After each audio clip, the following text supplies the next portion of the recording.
makanan pokok akan banyak negara-negara di muka bumi yang tidak mampu memenuhi kebutuhan makanan pokoknya.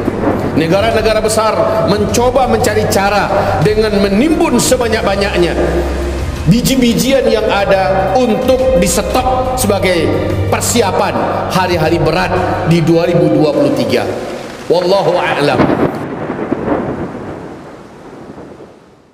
Hari-hari menegangkan, detik-detik mengkhawatirkan, masa-masa yang penuh dengan kecemasan telah dimulai, dan kita dalam keadaan masih beriman.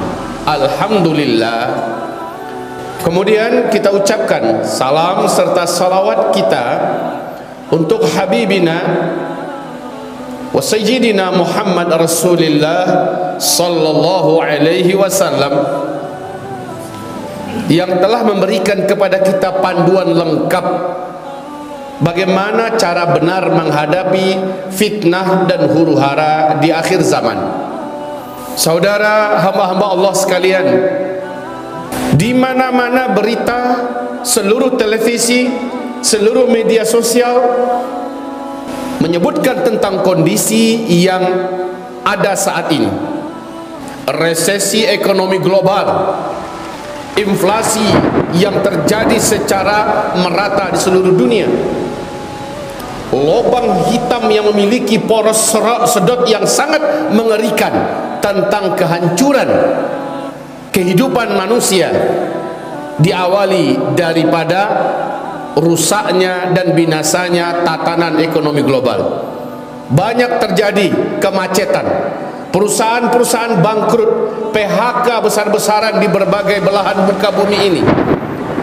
Ditambah dengan petaka sebelumnya yang cukup lama, COVID-19, menjadikan lubang yang lama belum tertutupi tetapi telah menjadi pusat poros penyedotan ekonomi dunia. Kehancuran tidak dapat dielakkan, maka ke depan akan banyak yang susah nggak karu-karuan. Jangankan untuk barang-barang mewah mau dibeli, rumah bagus pun dijual murah, takkan ada yang mau beli. Aset-aset banyak yang mau melepas, tidak ada yang mau membeli.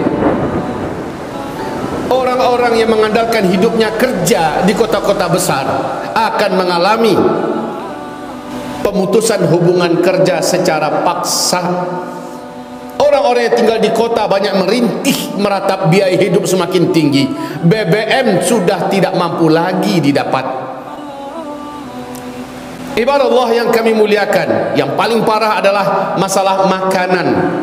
Makanan pokok akan banyak negara-negara di muka bumi yang tidak mampu memenuhi kebutuhan makanan pokoknya.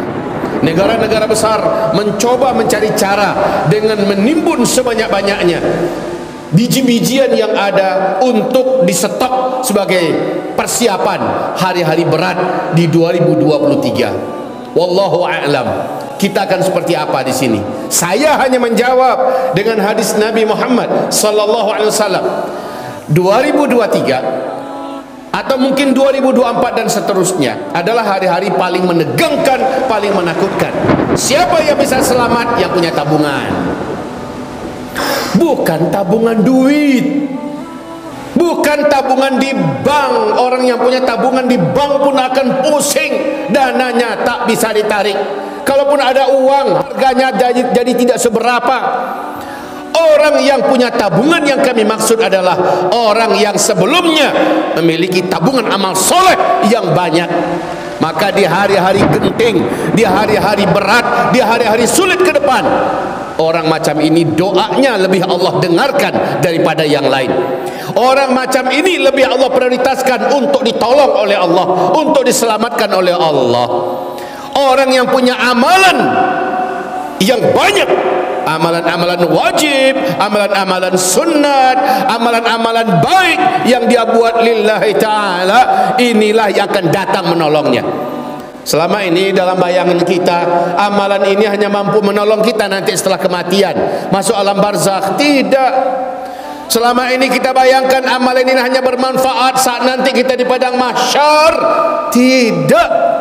Allah akan menolong kita dengan amal soleh kita di hari-hari keguncangan di akhir zaman.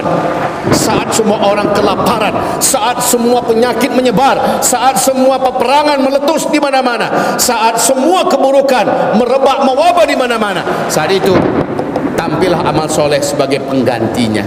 Mungkin kita masih ingat di masa Dukhon.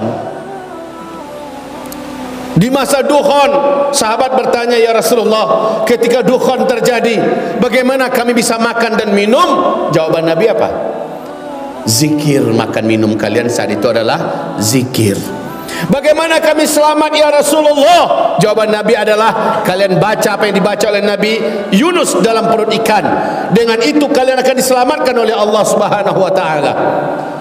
Saat hari-hari Dajjal menjelang akan lepas, akan keluar ke tengah-tengah kita, Rasulullah berkata, saat ditanya oleh para sahabat, bagaimana makan minum kami ya Rasulullah? Rasul juga menjawab, amal ibadah kamu, zikir kamu, itu yang akan menjadi makanan dan minuman yang menguatkan tulang punggung kamu, kata Rasulullah sallallahu alaihi wasallam.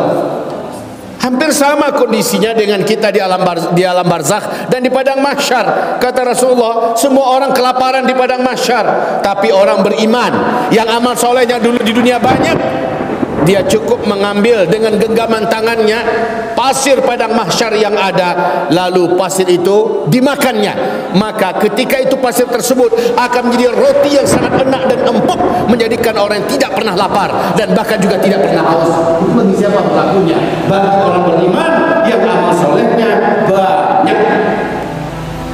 Maka di huru hara ini, di huru hara depan, insyaallah kita berlindung sebenarnya kepada Allah, tapi bagaimanapun kami mengatakan kalimat insyaallah, tak lama lagi kita akan buktikan orang yang mendapatkan prioritas pertolongan Allah adalah orang yang punya banyak amal soleh. Salatnya dia jaga berjamaah di masjid, tahajudnya dia jaga